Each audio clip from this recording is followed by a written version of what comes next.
J'ai une petite parole d'encouragement pour toi aujourd'hui. Vous savez, la vie est composée de saisons, mais il y a aussi une saison qui arrive très souvent dans la vie, c'est la saison des adversités.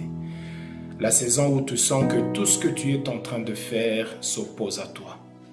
Quand tu te réveilles le matin, même si tu veux faire une omelette, ça brûle, tu veux allumer la voiture ne s'allume pas. En fait, brièvement, tout ce que tu fais s'oppose à toi. Mais j'aimerais t'encourager que généralement, après cette saison d'adversité, cette saison de problèmes, il y a toujours une nouvelle saison de grâce où Dieu va te fortifier.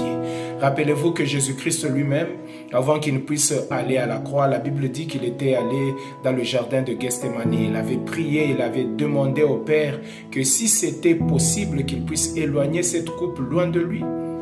Voyez-vous? Mais la Bible déclare que juste après ça, Dieu lui avait envoyé des anges afin de le servir. Vous savez, un texte que j'aime beaucoup, ce texte se trouve dans le livre des Proverbes, au 24e chapitre, le 10e verset. La Bible dit que si tu as perdu courage dans les jours de calamité ou des adversités, c'est-à-dire que ton courage là, ta force ne sert à rien.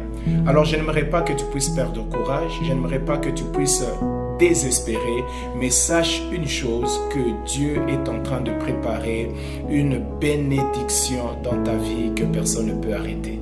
Alors je lève ma main droite vers le ciel et je suis en train de prier que Dieu t'encourage, que Dieu te fortifie, que Dieu ouvre pour toi des portes pendant cette saison. Avant que nous puissions finir cette année de 2025, que Dieu te fasse beaucoup de bien. Dans le nom de Jésus, avec action de grâce, nous avons prié. Nous disons Amen. Que Dieu vous bénisse et bonne journée.